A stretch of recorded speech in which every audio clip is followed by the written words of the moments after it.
Good morning. It's November 6th today, and we're at the end of Hebrews chapter 7, and wanted to read just that little section for you, verses 26 through 28 here.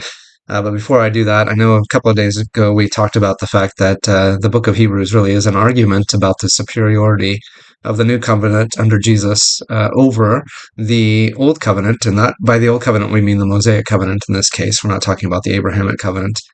Um, but it is specifically concentrating on Jesus' role as a priest, on the sacrifice that he offered, on the permanence of that sacrifice. And there's something that is, I think, curious about the Catholic understanding of this, for instance. They believe that Christ is sacrificed again every time the Mass is done and communion is handed out, and that this is the actual body and blood of Christ being offered to those. And who are partaking in the Mass at that time, and that sacrifice is necessary to continue to infuse grace into people so that their sins can be atoned for.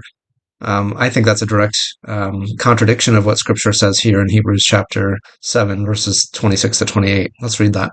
Such a high priest, they're talking about Jesus, truly meets our need, one who is holy, blameless, pure, set apart from sinners, exalted above the heavens. Unlike the other high priests, he does not need to offer sacrifices day after day, first for his own sins and then for the sins of the people. He sacrificed for their sins once and for all when he offered himself. For the law appoints as high priests men in all their weakness, but the oath which came after the law appointed the Son, who has been made perfect forever. So there is no need for continual sacrifice of Christ because one was sufficient for all of us.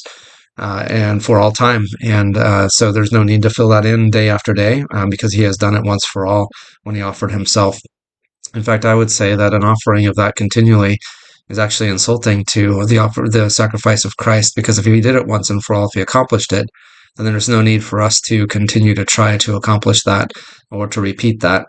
It would be claiming that one-time sacrifice was not enough, and it truly is here from Scripture. So thank the Lord that he has sacrificed himself once for all, that he was able to do that he was pure and holy and blameless and able to take on our sin and do that once and for all sacrifice, that he was the infinite one who can cover all sin for all time. I don't necessarily have to understand it, but I certainly do marvel at it and appreciate it. It's a great mystery and a wonderful gift and sacrifice for us. So something to be thankful for today from Hebrews.